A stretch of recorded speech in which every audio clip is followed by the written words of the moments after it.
Assalamualaikum Ustadz. Waalaikumsalam warahmatullah. Ya, akhir-akhir ini beredar berita yang viral menjadi perhatian masyarakat. Polisi tembak polisi, Ustadz.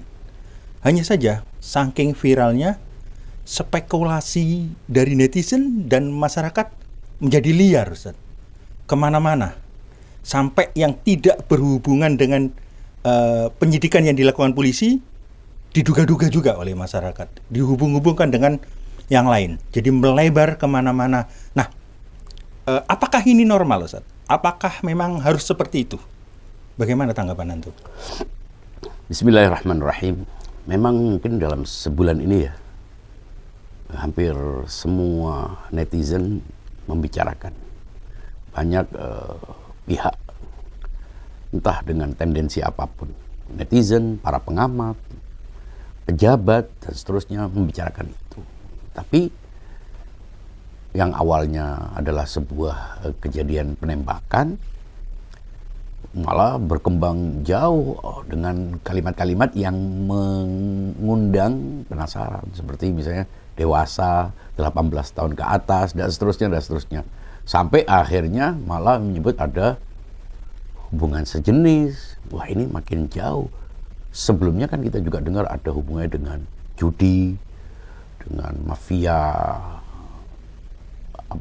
ya ada semacam persaingan dan seterusnya dan seterusnya.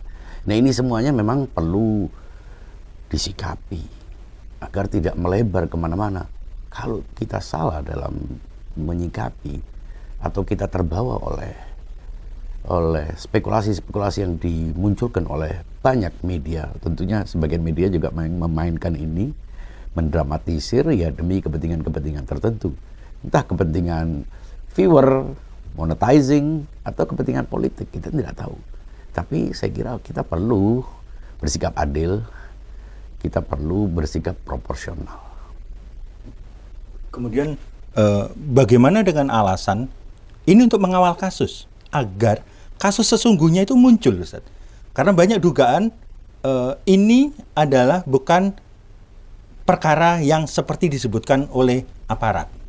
Ada dugaan-dugaan seperti itu dan juga ini skeptis sepertinya, Ustaz.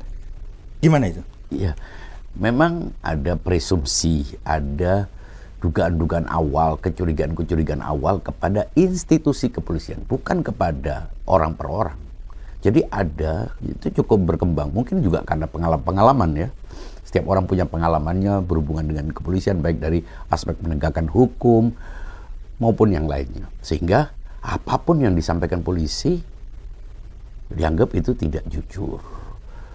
Dan karena menganggapnya tidak jujur, apapun yang disampaikan oleh polisi, penyelidikan yang dilakukan oleh polisi, kasus-kasus yang melibatkan polisi itu dipandang negatif dengan berbagai macam spekulasi, asumsi, opini, pandangan-pandangan dan dugaan-dugaan negatif lainnya.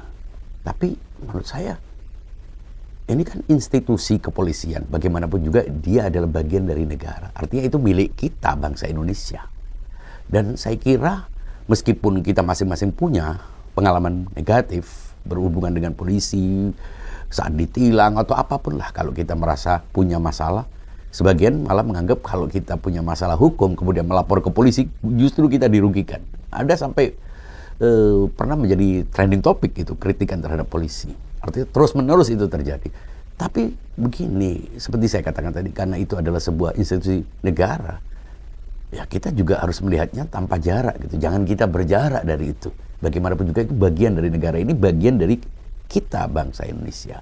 Dan kedua, rasanya tidak mungkin kita mengeneralisir semuanya. Karena meskipun sebuah institusi itu buruk, dan banyak institusi buruk, DPR juga dipandang buruk oleh netizen, oleh masyarakat.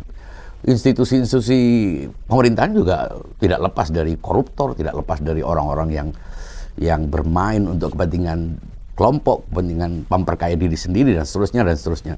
Tapi tetap saja kan, kita tidak bisa mengeneralisir. Karena masih ada, minimal masih ada orang-orang baik.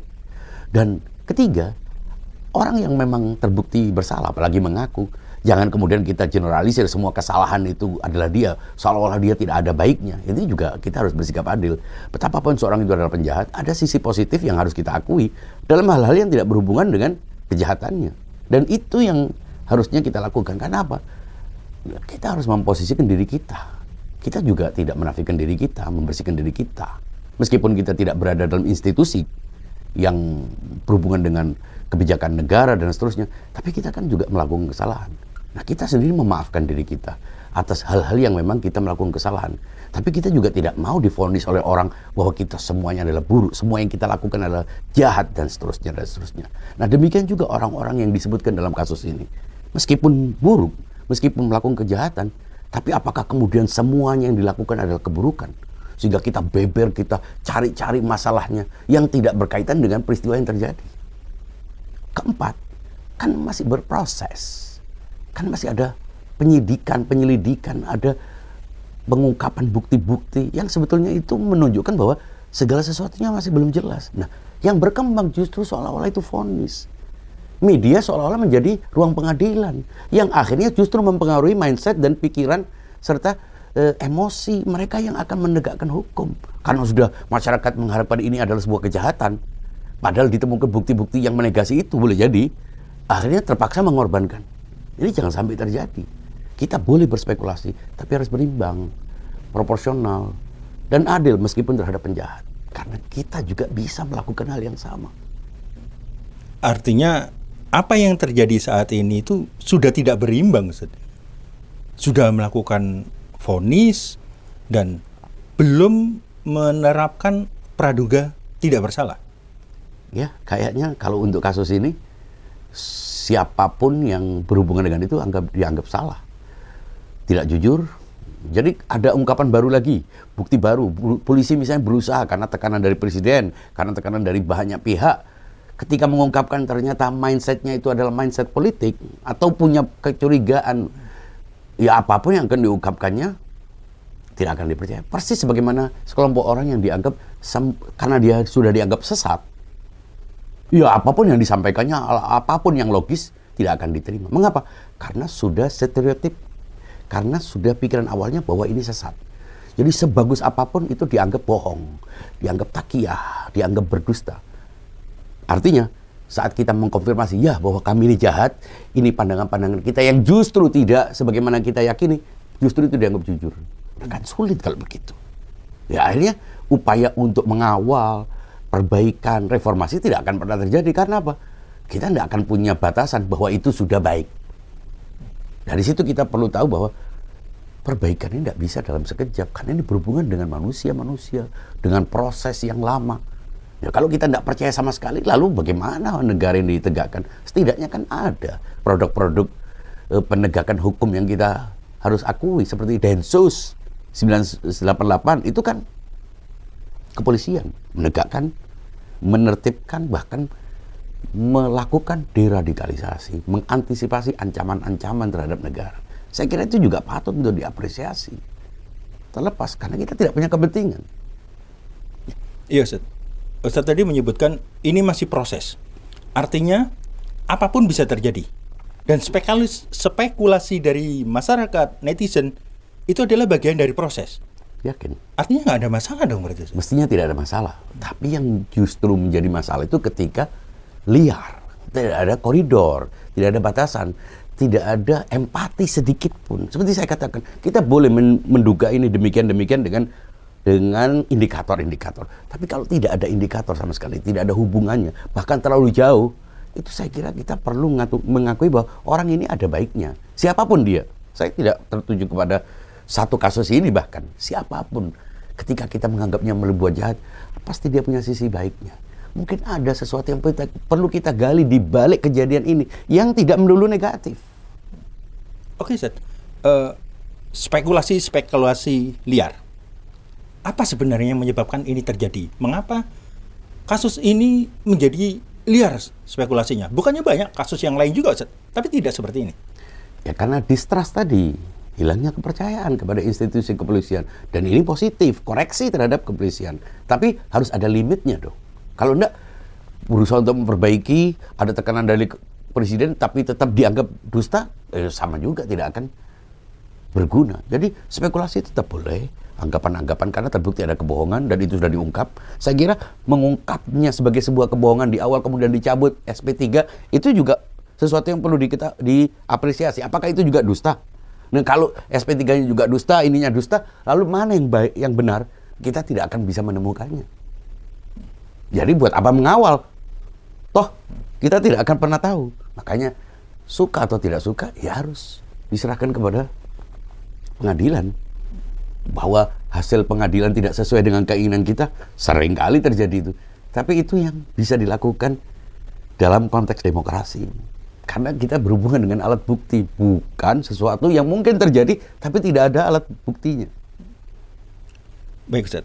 Artinya yang terjadi saat ini sebenarnya ada kemunduran atau ada sesuatu yang tidak baik saja dengan netizen, dengan masyarakat. Oh, baik saja, sebetulnya bukan masalah netizen, justru media-media tertentu yang seolah memblow up ini. Video atau bentuknya apapun, ya, beberapa platform-platform itu seolah-olah memberi kesempatan orang untuk menduga-duga, dan saya kira itu sebetulnya bermasalah. Cuma sudah karena santer, ini kan nama baik orang juga. Orang ini juga pernah berbuat, saya terlepas. Mau yang perwira, mau yang bawahan, itu mereka adalah orang yang kalau bukan karena ada nilai baiknya, masa bisa menempati posisi tertentu. Saya tidak mengatakan yang ditembak, atau yang menembak, atau regu ini, atau sekelompok ini, atau jenderal ini. Terlepas dari itu. Karena ini bisa terjadi pada kita. Jangan sampai kita memvonis seseorang karena sebuah keburukan atau sebuah kejahatan, lalu kita vonis apapun seolah-olah tidak ada tempat baginya kecuali kejahatan. Padahal kita juga melakukan keburukan. Kita banyak melakukan tindakan-tindakan yang mungkin menurut hukum juga salah. Tapi kan kita juga tidak mau dianggap orang buruk sama sekali. Karena itu kita boleh berspekulasi. Boleh punya skenario-skenario, tapi jangan sampai mengeliminir semua sisi kemanusiaan dari seseorang. Baik, Ustaz. Kemudian, Ustaz, selanjutnya, kalau ada sisi baik, sisi buruk, kemudian ada praduga tidak bersalah, tapi yang terjadi saat ini yang Ustaz bilang adalah penghakiman malah. Ya itu seperti saya katakan, kita harus cepat sadar. Bukan berarti tidak mengawal, tapi tolong jangan sampai seolah-olah sudah selesai pengadilan. Sehingga nanti kalau pengadilan misalnya memberikan hukuman ringan karena fakta-fakta yang diungkap baru yang tidak diketahui oleh publik. Apakah kemudian kita menganggap bahwa itu sudah dibeli? Apakah berarti ada kong kali kong? Akhirnya menjadi tidak ada artinya. Buat apa kembali ke pengadilan kalau institusi pengadilan juga sama dengan pandangan sebagian besar orang terhadap institusi kepolisian? Pada akhirnya kita harus menerima fakta. Nah, apakah bagaimana yang sebenarnya terjadi? Ya, ini berhubungan dengan orang yang sudah mati, berhubungan dengan sesuatu yang kita tidak melihatnya sendiri. Kalau benar-benar realitasnya yang terjadi, kita tidak akan pernah bisa tahu. Karena itu kita serahkan kepada Allah, kepada Tuhan. Tapi setidaknya kita yakin dengan tekanan dari presiden, dengan tekanan dari netizen, masyarakat secara umum, saya kira sekarang agak sulit untuk bermain-main tidak jujur. Dan biarkan proses ini berjalan secara baik. Dan kita tetap boleh berspekulasi untuk mengawasi. Tapi sisakan sedikit aspek kemanusiaan kepada orang ini. Kepada mereka. Apapun posisinya, terduga, tersangka, atau bahkan terpidana sekalipun.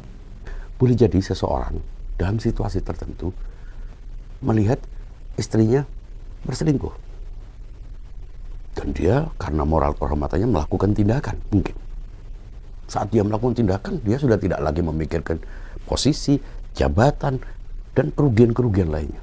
Karena bagi dia moral kehormatan di atas segala-galanya. Di desa-desa orang bahkan menganggap kehormatan itu di atas segala-galanya. Ya, beberapa suku menganggap itu yang pertama. Tapi kemudian dia sadar setelah melakukan itu. Nah, di situ mungkin dia berpikir perlu untuk menyusun skenario.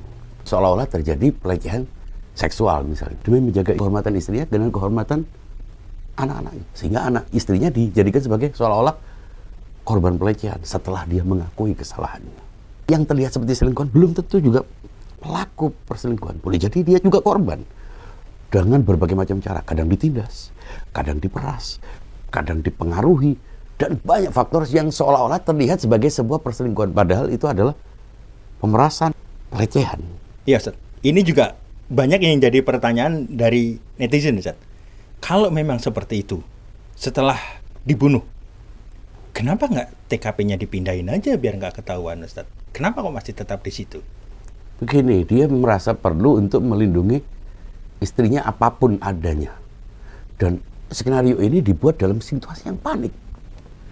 Kacau, sehingga dia tidak memikirkan detail-detail. Karena yang terpikir bahwa ini nanti akan bisa di SP3 dengan mudah, situasinya semua berjalan dengan baik, dengan anggapan bahwa itu tidak akan disorot. Boleh jadi itu. Tapi ini juga namanya spekulasi. Artinya spekulasi itu wajar dan biasa, atas ada batasannya, dan menyisahkan sisi kemanusiaan pada siapapun. Apapun posisinya, terpidana, tersangka, terduga, saksi, atau siapapun itu. Enjoy your fate. Ya, terima kasih banyak Ustaz. Sama-sama. Assalamualaikum warahmatullahi wabarakatuh. Waalaikumsalam warahmatullahi wabarakatuh.